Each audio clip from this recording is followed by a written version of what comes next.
경한 것이 지극히 크고 영원한 영광에 중한 것을 우리에게 이루게 하니니. 여러분, 환난이 경하다고 합니다. 환난에 경한 것이 지극히 크고 영원한 영광에 중한 것을 우리에게 이루게 한다는 말씀입니다.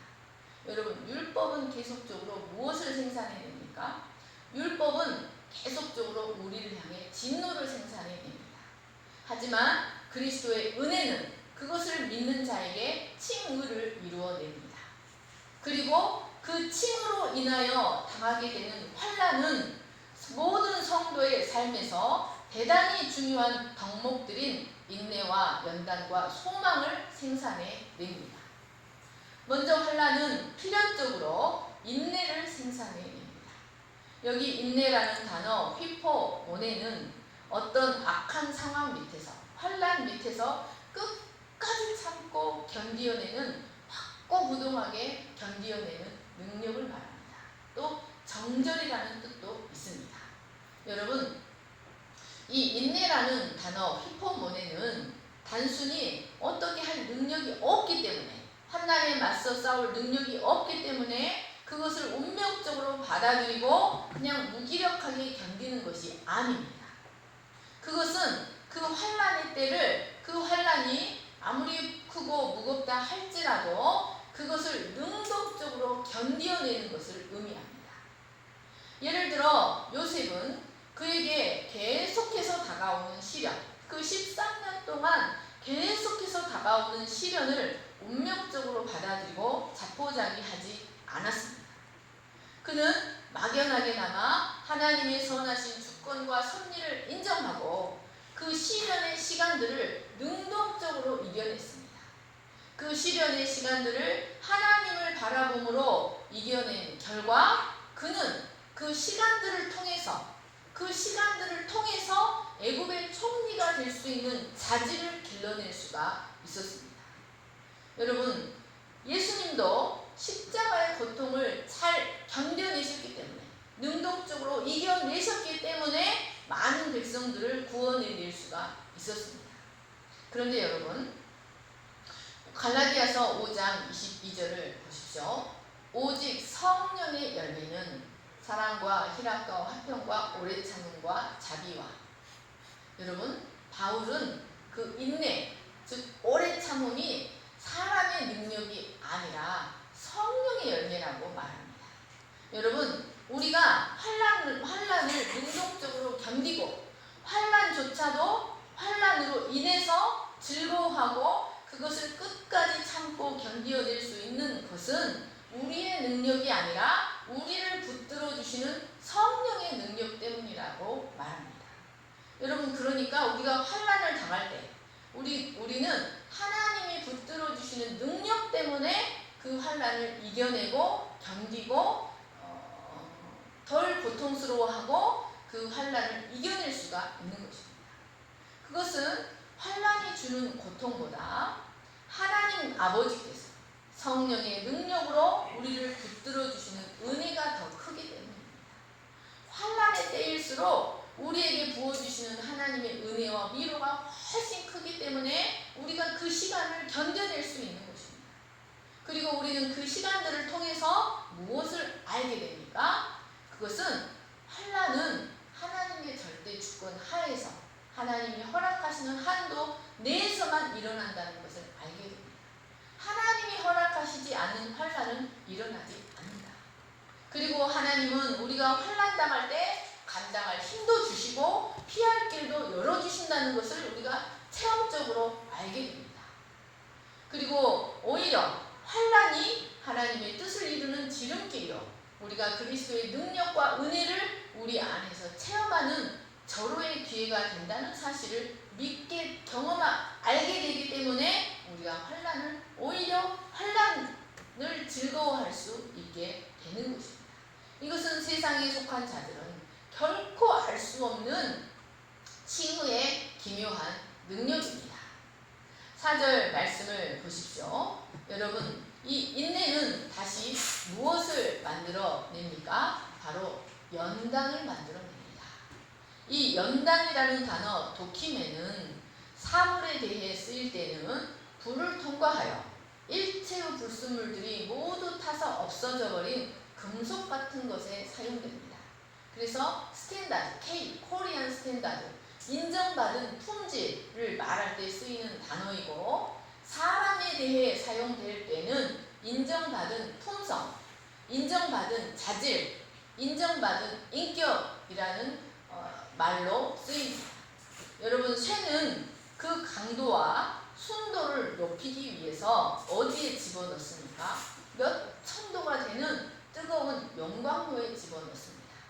그리고 그것을 집어넣어서 불순물들을 다 녹여내고 다시 꺼내서 망치로 쾅쾅쾅쾅 두드리고 이렇게 단련시키는 과정을 반복하는데, 이 단련시키는 과정을 많이 하면 할수록 좋은 품질의 금속이 만들어집니다.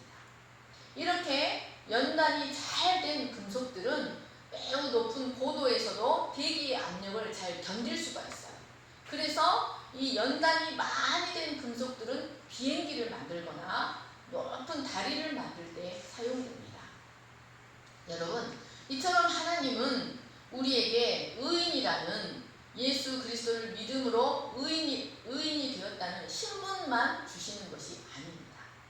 신분만 주시는 것이 아니라 그 신분에 합당한 KS 마크를 찍기 위해서 그 신분에 합당한 자질과 인격을 소유하도록 하기 위해서 많은 시련들을 우리에게 허락하십니다. 여러분, 영적으로나 육적으로나 시공간을 초월하여 가장 높은 고도, 가장 고도가 높은 곳이 어디겠습니까? 하나님의 보좌가 아니겠습니까? 가장 높은 곳이 어디입니까? 바로 하나님의 보좌입니다. 그런데 그 가장 고도가 높은 하나님의 보좌, 그 하나님은 빛이시며 어둠이 조금도 없으시고 그 앞에는 어떤 불순물도 견디지 못하는 가장 정결한 곳, 가장 높은 곳에서 우리가 그 거룩함의 압력을 견뎌내려면 반드시 우리가 용광로와 같은 시련들을 거쳐야만 합니다. 그래서 우리 안에 여전한 죄의 불순물들, 각종 불순한 사변, 헛된 고집, 죄악된 욕망, 잘못된 습관 등을 용광로를 통해서 하나님은 걸러내시고 정금 같은 믿음의 소유자, 그리고 그리스도를 닮은 호기한 인격을 가진 자가 되게 하십니다. 그래서 그 거룩한 보좌 앞에서도 그 거룩함의 압력을 이겨내고 그리스도 안에서 당당히 서 있을 수 있는 자로 우리를 만들어 가십니다. 여러분, 이것이 바로 우리가 환난을 당할 때 인내해야 하는 이유입니다. 우리가 견디면 하나님은 우리를 하나님이 인정하실 만한 강하고 순수한 신앙 인격을 가진 자, 그리스도의 정품, 진정한 그리스도인이라는 정품이라는 증거를 받을 수 있는 자리로 우리를 이끌어 가십니다. 여러분, 우리가 하나님이 내 앞에 놓으신 이 환경, 이 환난이라는 환경을 감당하지 못해서 도망가잖아요. 그러면 그 다음에는 제 경험상 하나님은 더 센 환난을 가져오세요. 또 도망가면 더 센 환난을 가져오셔서 결국 순복할 수, 하나님이 사랑하시는 자는 결국 하나님의 뜻에 순복해서 그 환난을 감당할 수밖에 없는 자로 우리를 만들어 가십니다. 여러분, 이 도키맨이라는 단어는 시험해보다 라는 뜻도 있습니다. 그러니까 여러분, 환난은 우리의 믿음이 진정한 믿음인지 아닌지를 구별해주는 시금석이 된다는 것입니다. 여러분, 우리의 믿음을 시험해보는 시금석 중에 환난만한 것이 없습니다. 본문이 환난이기 때문에 환난이지만 여러분, 축복도 때로는 우리의 믿음이 진짜 믿음인지 가짜 믿음인지 시험하는 시금석이 되기도 합니다. 축복 앞에서 하나님보다 축복을 더 사랑해버리면 거기서 끝입니다. 그러나 축복을 통해서도 변함없이 하나님을 사랑하면 하나님은 우리가 상상할 수 없는 더 큰 축복으로 우리를 이끌어 가십니다. 여러분, 믿음을 시험해보는 시금석 중에 환난만한 것이 없는 것입니다. 마태복음 13장 3절을 보십시오.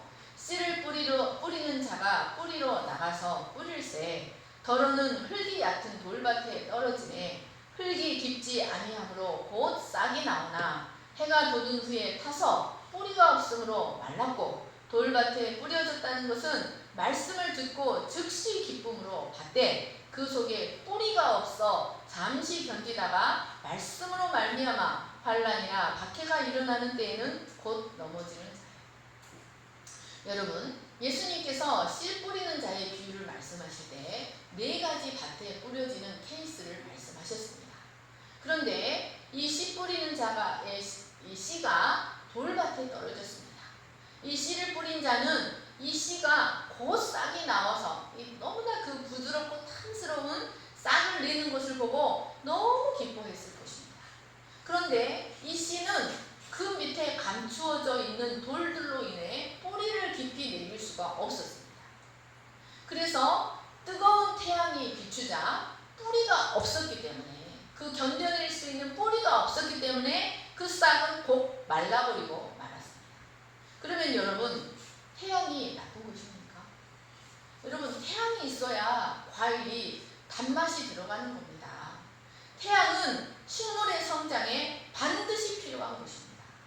그런데 예수님은 21절 말씀을 보십시오. 이 뜨거운 태양을 무엇이라고 말씀하십니까? 환난이나 박해라고 예수님이 풀어주신 것입니다.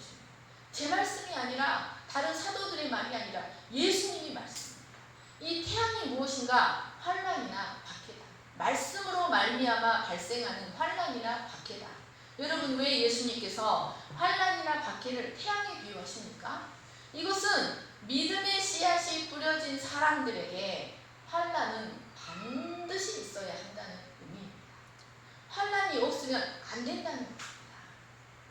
여러분, 환난은 우리의 신앙이 참된가 거짓된가 그 여부를 가려내고 불순물들을 걸러내기 위한 하나님께서 마련하신 시금석입니다.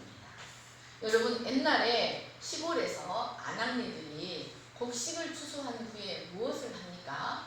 키질을 합니다. 알곡과 쭉정이를 가려내기 위해 키질을 하는데 그 키에 곡식을 한 무더기 올려놓고 이렇게 키질을 하면 쭉정이는 아낙네가 인공적으로 일으키는 바람에 의해서 점점점 밖으로 밀려나갑니다. 그래서 마침내 그 키에서 완전히 떨어져 나갑니다. 그러나 알곡은 키질을 하면 할수록 안으로 몰려듭니다. 그래서 그 아낙네는 마침내 안쪽에 모여든 알곡만 모아 자신의 그릇에 저장합니다. 여러분, 이처럼 환난을 우리가 바람에 비유하잖아요. 환난을 만나면 얄팍한 신앙, 거짓된 신앙은 하나님으로부터 점점 멀어갑니다. 그러나 참된 신앙은 환난을 만날 때 하나님께 더 가까이 나아갑니다. 하나님은 이렇게 환난을 통해 알곡 신앙과 쭉정이 신앙을 갈라내십니다. 뿐만 아니라 환난은 우리로 하여금 우리 자신에 대해서 좀 더 냉철하게 바라보도록 합니다. 여러분, 인간은 본능적으로 문제가 없을 때에는 본능적으로 자기 자신에 대해서 후한 점수를 줍니다. 자기 자신을 과대평가합니다. 인간은 본능적으로 그렇습니다. 그런데 환난이 찾아올 때 우리는 비로소 내가 어떤 위인인지를 깨닫게 됩니다. 내 신앙은 어떤 수준이고 내 인격은 어떤 인격인지를 환난 앞에서 발견하게 되는 것입니다. 뻥이 꺼지는 거예요. 거품이 가라앉는 거예요. 그래서 우리는 환난을 통해서 우리 자신을 온전히 진실되게 발견함으로써 하나님 앞에 겸손할 수가 있게 됩니다. 그리고 좀 더 진실할 수가 있게 됩니다. 여러분, 환난은 참을 수 없이 가벼운 존재, 참을 수 없는 존재의 가벼움, 참을 수 없이 가벼운 존재인 우리를 하나님 앞에 진중한 자가 되게 합니다. 하나님의 영광에 이르게 합니다. 여러분, 영광이라는 단어가 무게라는 단어예요. 무게가 나가다 이런 뜻이에요. 여러분, 참을 수 없이 가벼운 우리를 하나님은 환난을 통해 무거운 자, 무게가 나가는 자로 만들어 가십니다. 고린도후서 12장 7절에서 9절을 보십시오. 여러 계시를 받은 것이 지극히 크므로 너무 자만하지 않게 하시려고 내 육체에 가시 곧 사탄의 사자를 주셨으니 이는 나를 쳐서 너무 자만하지 않게 하려 하심이라. 이것이 내게서 떠나가게 하기 위하여 내가 3번 주께 간구하였더니 나에게 이르시기를 내 은혜가 내게 족하도다. 이는 내 능력이 약한 데서 온전하여 짐이라 하신지라. 그러므로 도리어 크게 기뻐함으로 나의 여러 약한 것들에 대하여 자랑하리니 이는 그리스도의 능력이 내게 머물게 하려 함이라.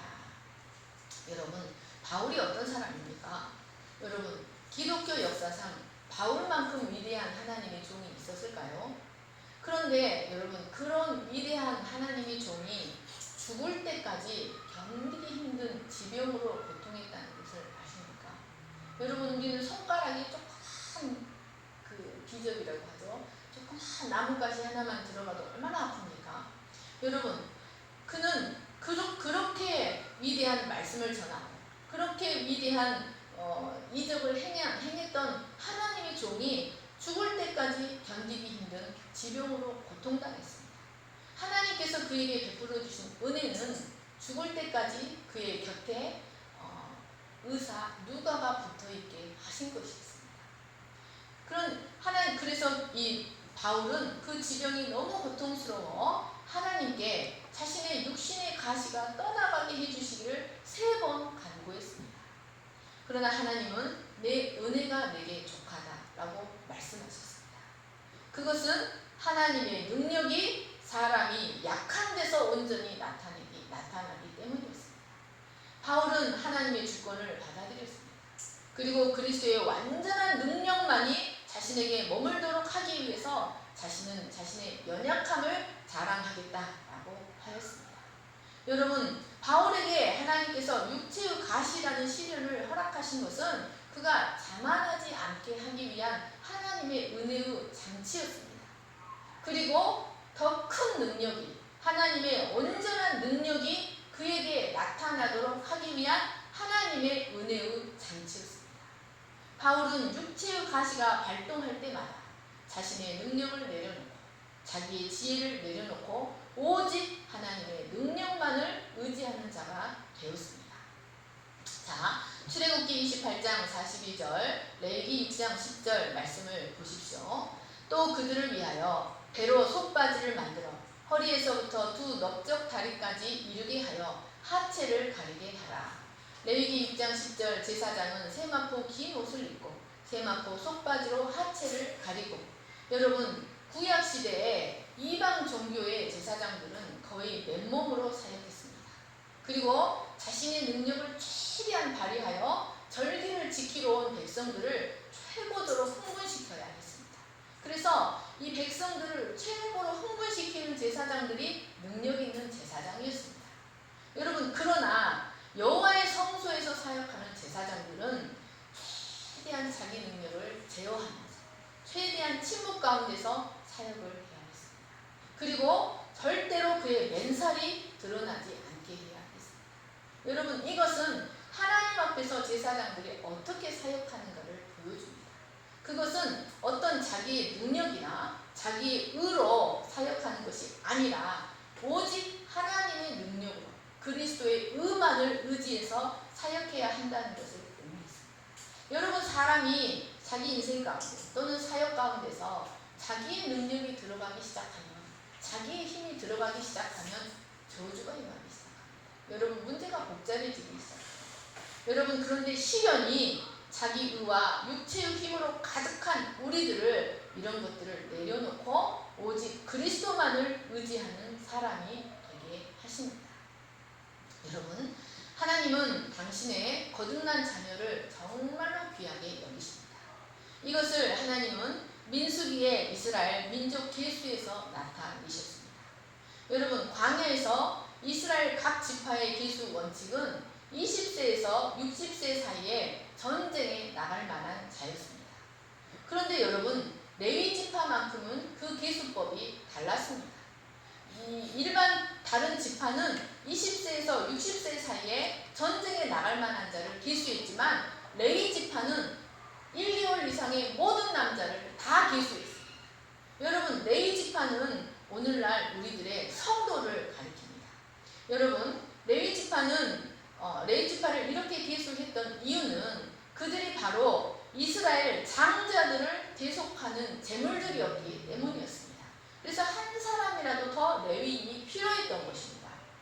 그래서 그들은 한 달짜리든 그 나이가 늙어 아무 일도 못하는 늙은이든 간에 모두 소중하게 여겨졌습니다.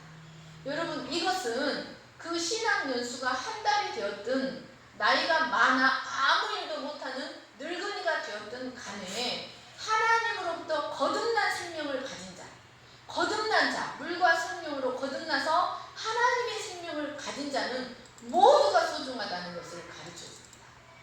여러분, 이 이스라엘 백성들은, 레위인들은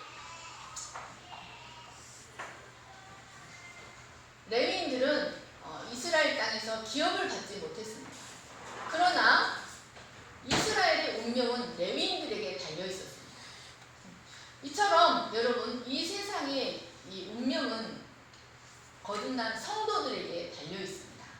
그래서 거듭난 자는 여러분 한 달짜리든 늙은이든 모두가 소중합니다. 그러나 여러분, 레위인들은 또다시 계수를 합니다. 한 달로부터 모든 남자를 계수하지만 그것으로 끝이 아니라 다시 계수를 하는 겁니다. 여러분, 아까 말씀드렸죠? 이스라엘 백성들은 몇 세에서 몇 세까지 계수를 해요? 20세에서 60세.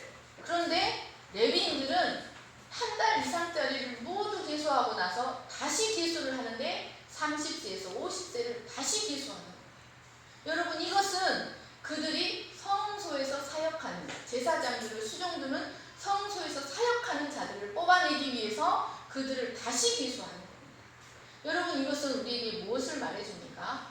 거듭나는 게 다가 아니라는 겁니다. 의롭다는 신분을 받는 게 다가 아니라는 겁니다.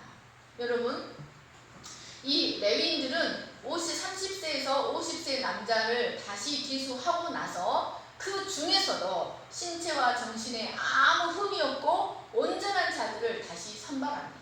그래서 그 30세와 50세의 남자 중에서 신체와 정신에 아무 흠이 없는 자들로만 이제 그 성소에서 사역을 할 수가 있었습니다. 이것은 전쟁에 나가서 싸우는 것보다 성소에서 사역하는 것이 더 힘들고 어렵다는 사실을 가르쳐 줍니다. 그래서 레위인들은 어려서부터 레위 가문으로 태어난 것으로 인하여 이스라엘 백성들을 대속하는 제물이 되었고, 어려서부터 율법으로 훈련받고 성소에서 나는 성물들을 먹고 자라고 자기 몸을 잘 관리하다가 20세가 되면 성소에 들어가 10년 동안 인턴 생활을 합니다.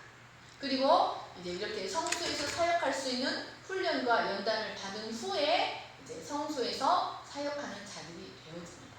이들은 비록 이스라엘 안에 기업은 없었지만 이스라엘의 운명은 이들 손에 달려 있었습니다.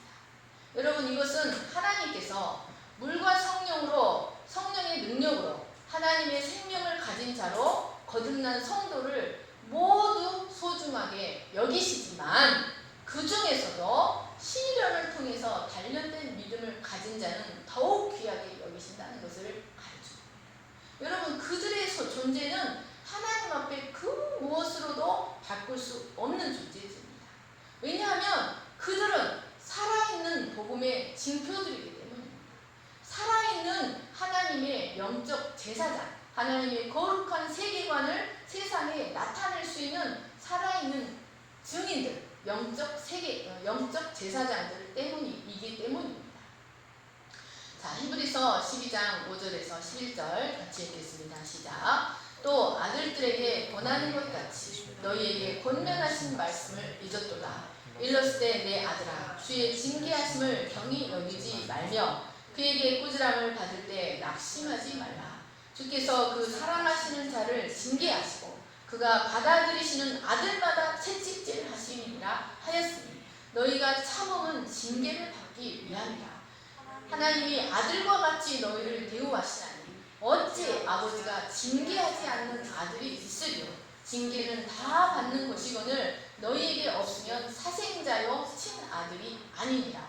또 우리 육신의 아버지가 우리를 징계하여도 공경하였거든 하물며 모든 영의 아버지께 더욱 걱정하며 살려 하지 않겠느냐. 그들은 잠시 자기의 뜻대로 우리를 징계하였거니와 오직 하나님은 우리의 유익을 위하여 그의 거룩하심에 참여하게 하십니다. 무릇 징계가 당시에는 즐거워 보이지 않고 슬퍼 보이나 후에 그로 말미암아 연단받은 자들은 의와 평강의 열매를 맺느니라. 여러분, 여기 징계라는 단어는 영어 성경으로 discipline입니다. discipline, 그러니까 훈련이라는 뜻이에요. 징계라는 말을 들으면 이렇게 좀 부정적인 의미가 있는데 사실은 훈련이에요. 훈련이라고 바꾸시면 됩니다. 연단. 여러분, 우리에게 나타나는 시련과 환난들은 하나님께서 우리를 얼마나 사랑하시는지를 보여주는 바로미터라고 할 수 있겠습니다. 그러므로 우리는 이 세상에서 여러 가지 환난을 당할 때 온전히 기쁘게 여길 수 있어야 합니다.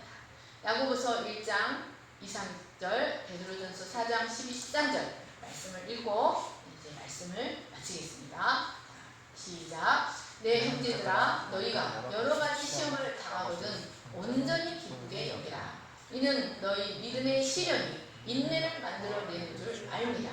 인내를 온전히 이루라. 이는 너희로 온전하고 구비하여 조금도 부족함이 없게 하려 함이라. 사랑하는 자들아, 너희를 연단하려고 오는 불시험을 이상한 일 당하는 것 같이 이상히 여기지 말고 오히려 너희가 그리스도의 고난에 참여하는 것으로 즐거워하라. 이는 그의 영광을 나타내실 때에 너희로 즐거워하고 기뻐하게 하려 함이라.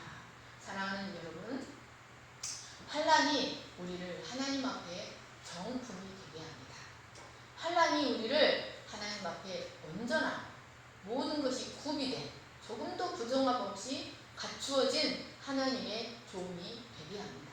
환난이 우리를 하나님 앞에 영광스러운 존재가 되게 합니다.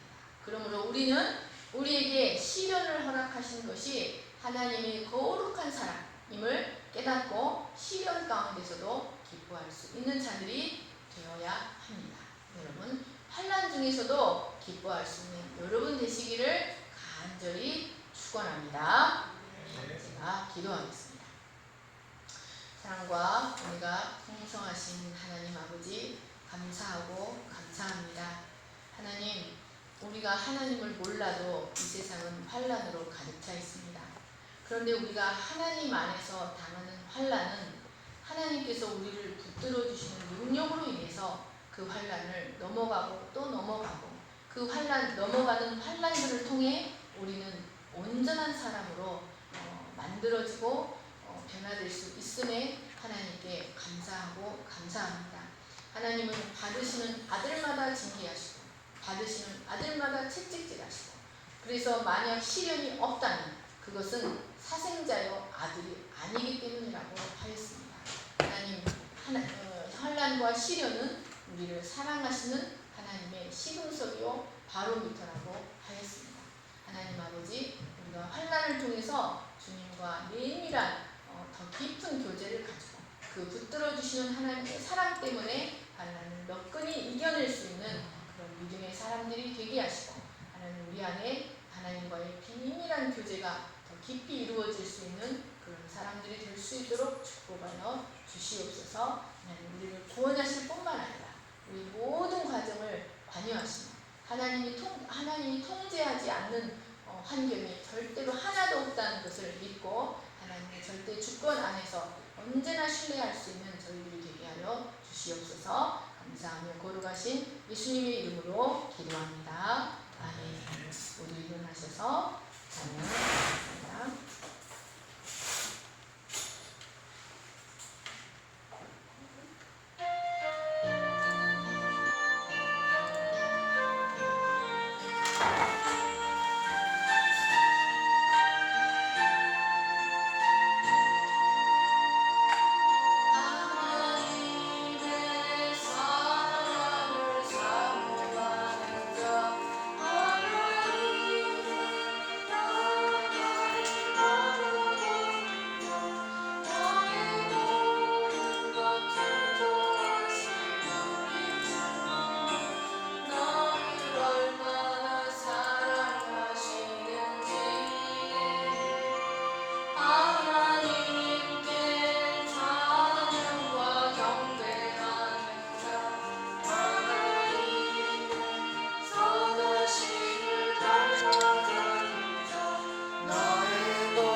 사랑의 눈으로 너를 어느 때나 바라보시고 하나님 인자한 귀로서 언제나 너에게 기울이시니 어두움에 밝은 빛을 비춰주시고 너의 작은 신음에도 응답하시니 너는 어느 곳에 있든지 주를 향하고 주만 바라보지라. 하나님 사랑의 눈으로 너를 어느 때나 바라보시고 하나님 인자한 귀로서 언제나 너에게 기울이시니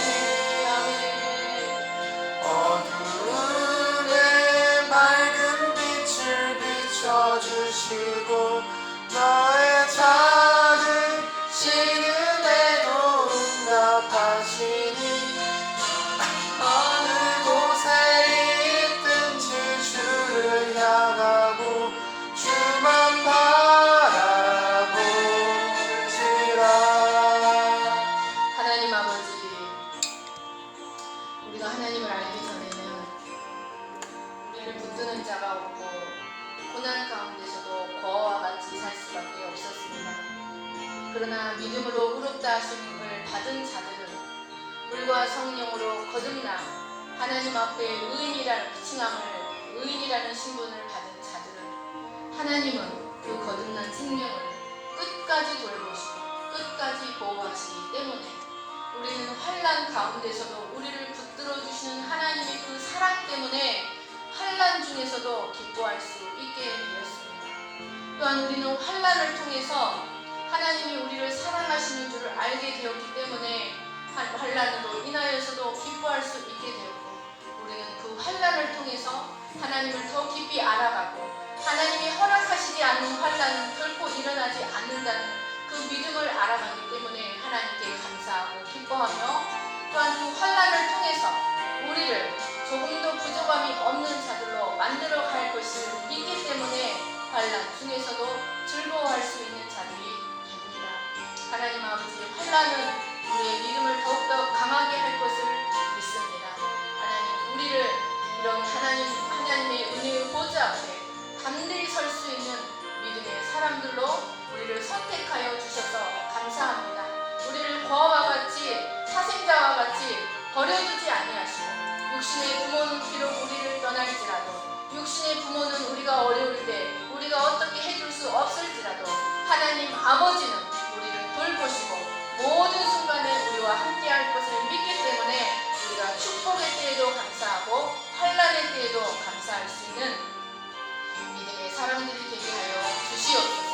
이제는 우리 주 예수 그리스도의 은혜와 하나님 아버지의 거룩하신 사랑과 성령의 감동과 교통하심 축복의 때에도 감사하고 하나님을 자랑할 뿐만 아니라 환난의 때에도 하나님께 감사하고 환난 때문에 즐거워하며 환난 때에도 하나님을 자랑하기를 소망하는 모든 무리 위에 영원토록 함께 하시기를 간절히 축원하옵나이다.